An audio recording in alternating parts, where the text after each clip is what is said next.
Welcome to the manufacturing department. We are going to explain the decisions that we made into this quarter number three. Go ahead. Okay, so those are the decisions that we made and we're going to tackle in this presentation. So the analysis, the operating capacity, the overtime, the projected demand, the fixed capacity, and we're going to explain why we made those decisions.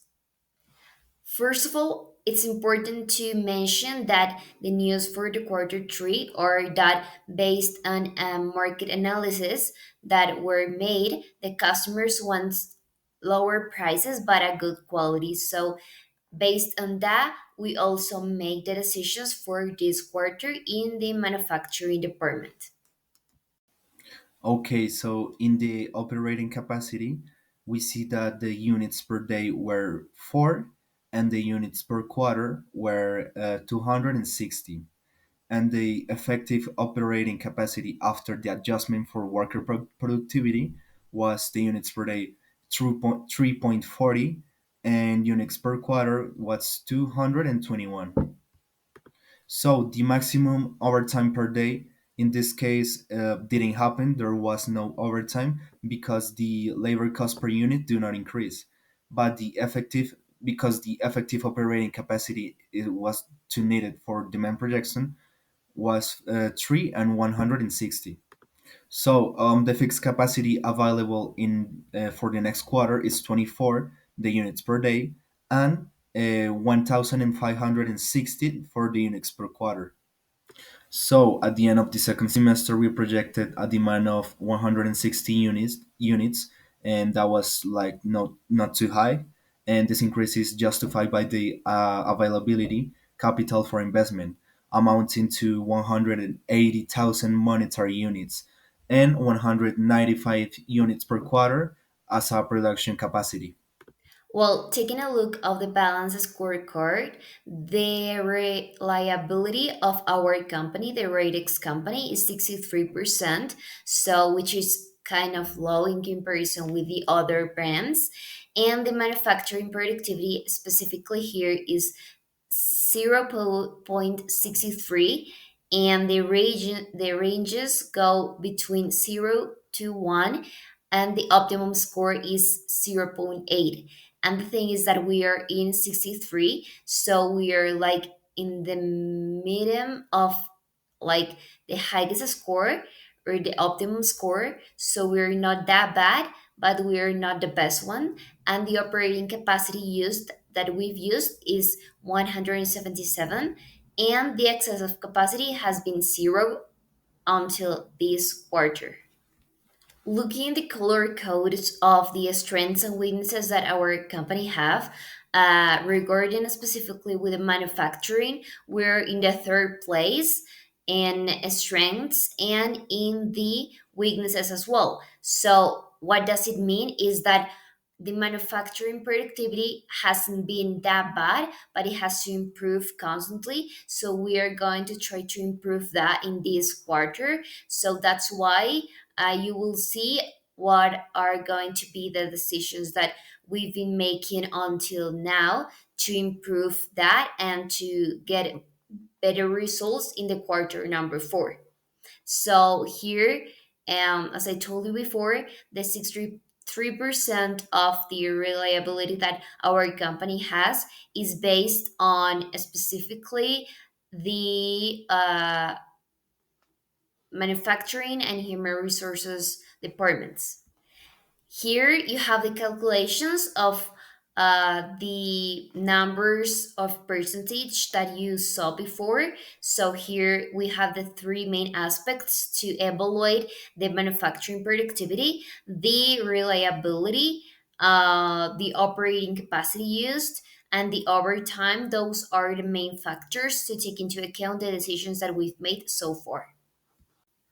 The operating capacity for this quarter is 19 units per day, and that will be translated that for this quarter it will be 1,235 units for this quarter, and the decision of this was based on the total demand prediction that we had.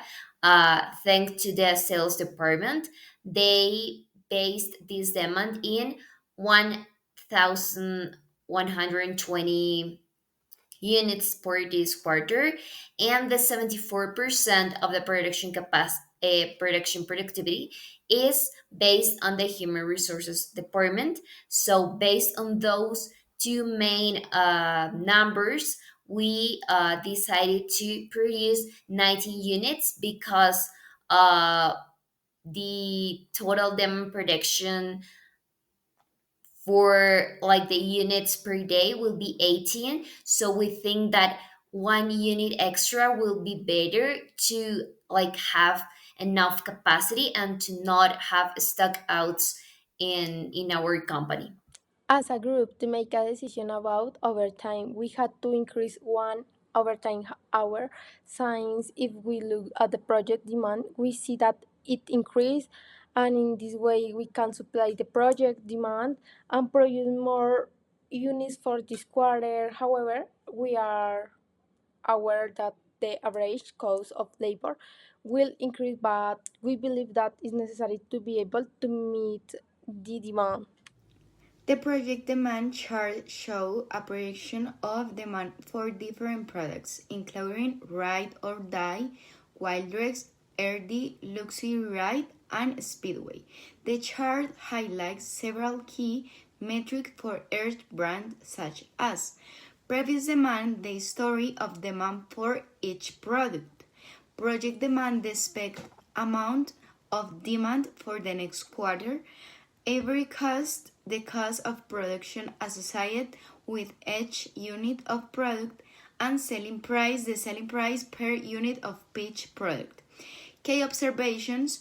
Okay, Waldrix has the highest project demand, followed by Luxury Ride. Ride or Die also has significant demand, but its average cost is higher compared to Wildrex. The RD product has low project demand and appears to have no cost or selling price data defined yet. Speedway does not have any cost or selling price data, does not show project demand or financial data. Based on the analysis that we did, we decided to choose or to add two 3D printers for fixed capacity to this quarter due to the demand increase in 1K 120 units per this quarter. That's the demand projection to increase in this quarter. So that's why we decided to add two 3D printers more, which is an investment of $480,000, which we consider that the ending cash that we have, which is this one, we can improve for the next quarter, and it's enough because we need to advance and to produce a little bit more to have better sales and improve the advertising and the marketing as well. The fixed capacity available for this quarter right now is 1,560, and the demand prediction for the next quarter it's gonna be 2,600. So that's why we decided to add uh, like two 3D printers because it's this is gonna enable us to reach the demand for the next quarter. The conclusion that we drawn is that the projected demand will be achieved or will be reached thanks to the decisions that we made because a fixed capacity is increased in two 3D printers plus the 19 units per day that the operating capacity will have. It's enough to like satisfy the demand and also one extra hour to satisfy this demand as well. So that's why we believe that we can achieve the demand for this quarter, and for the next quarters we will have better results taking into account the main goal that we have for the last quarter, which is reaching the 20% of the market that we already have. So it will be 40% in total.